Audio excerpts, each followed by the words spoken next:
কর্তৃপক্ষের, বিশ্ববিদ্যালয়ের কর্তৃপক্ষের পূর্ণ নিয়ন্ত্রণে আবাসিক হলগুলোতে শিক্ষার্থীরা নিয়ম মাফিক তাদেরকে তুলে দেওয়া হলো। এটা আমরা লক্ষ্য করিনি। এটাও আমাদের একটু ভেবে দেখা দরকার যে এই প্রথম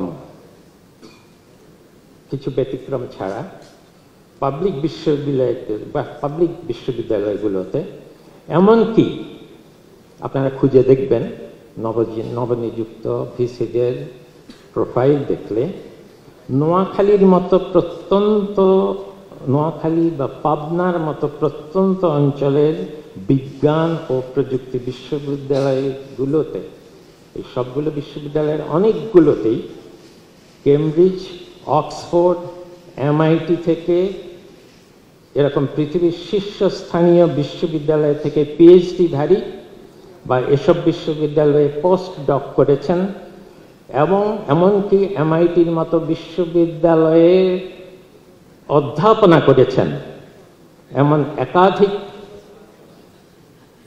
শিক্ষক গবেষককে এইসব বিশ্ববিদ্যালয়ে নতুন পদায়িত ভিসিদের মধ্যে দেখতে পাবেন। এই হয়তো এরপর এনারা আর বেশি দিন থাকবে না, কারণ বিশ্ববিদ্যালয়ের অনেকগুলো বিশ্ববিদ্যালয়ের নিয়ম আছে কিভাবে ভিসি হতে হয়, নির্বাচিত হতে হয়, সেখানে এনারা নির্বাচনে যাবেন বলে আমার মনে হয় না। কিন্তু যাদেরকে ওই পাবনা আর নোয়াখালীতে পাঠিয়েছি অনেকে মনে করেছেন লবিং করে উপাচার্য হয়েছে। কেমব্রিজ বিশ্ববিদ্যালয় থেকে ইঞ্জিনিয়ারিংয়ের PhD করে কেউ লবিং করে ওই সব জায়গায় যাবেন? তারা তো বিদেশেই থাকতে পারতেন। কতদূর তাদেরকে উদ্বুদ্ধ করতে হয়েছে যে তোমরা বাবারা ওখানে গিয়ে ওই ছোট বিশ্ববিদ্যালয়কে একটা সেন্টার অফ এক্সিলেন্স করার চেষ্টা করো না কেন, এবং তারা সেই চ্যালেঞ্জটা গ্রহণ করেছেন।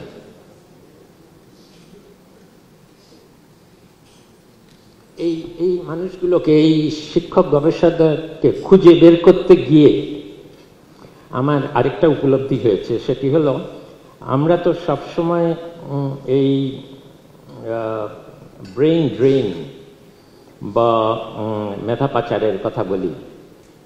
সেটা তো আজকাল এই যে HSC পাশ করা মেধাবী ছাত্রদের থেকে শুরু করে যারা পাশ করে বেরিয়েছেন তাদের মধ্যে যারাই সুযোগ পাচ্ছেন তারা বিদেশে চলে যাচ্ছেন, বিদেশে গিয়ে আর তো ফিরে আসছেন না, এটাই। কিন্তু এই যাদেরকে খুঁজে আমি দেখলাম দেশে ফিরে এসেছেন, এর থেকে আমার মনে হলো যে শুধু যে ব্রেইন ড্রেন হয়েছে তা না, এই প্রথম বাংলাদেশে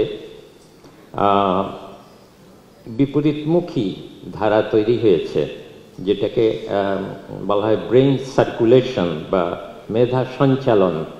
বিদেশে গিয়ে আমাদের অনেকে ভালো করেছেন, কিন্তু তাদের মধ্যে অনেকে এই প্রথম আবার ফিরে আসা শুরু করেছেন। এটা প্রাইভেট বিশ্ববিদ্যালয়গুলোর জন্য আমি বলবো যে তাদেরকে আপনারা আকর্ষণ করুন, এটা একটা বড় সুযোগ। এরা কিন্তু ফিরে আসতে শুরু করেছেন। হয়তো অনেকে আমাকে বলেছেন, আমার ছাত্ররা অনেকে বিদেশের বড় বড় বিশ্ববিদ্যালয়গুলোতে অধ্যাপনা করেন, তারা বলেছেন নতুন ভিসিদের একাডেমিক প্রোফাইল দেখে তাদের অনেকে নাকি বলা বলি করছেন তাহলে দেশে ফিরে যাই না কেন। এটাও আমার কাছে খুবই উৎসাহব্যঞ্জক মনে হয়েছে।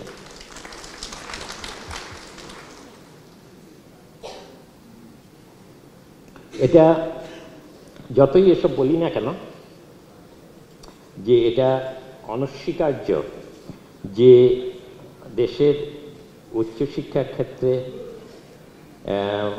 একদিকে ব্যাপকভাবে বিস্তৃতি ঘটেছে, যেমন জাতীয় বিশ্ববিদ্যালয়ের অধীনে যেই বিশ্ববিদ্যালয় কলেজগুলোর কথা বললাম, বিশ্ববিদ্যালয় কলেজ এগুলো সব গ্রামে, মানে প্রত্যন্ত অঞ্চলে রাজনৈতিক বিবেচনায় অনার্স মাস্টার্স খুলে বসেছে, অথচ কোনো শিক্ষক নাই। পাবলিক বিশ্ববিদ্যালয়ের ক্ষেত্রে প্রতিটি জেলায় জেলায় বিশ্ববিদ্যালয় খুলে দেওয়া হয়েছে।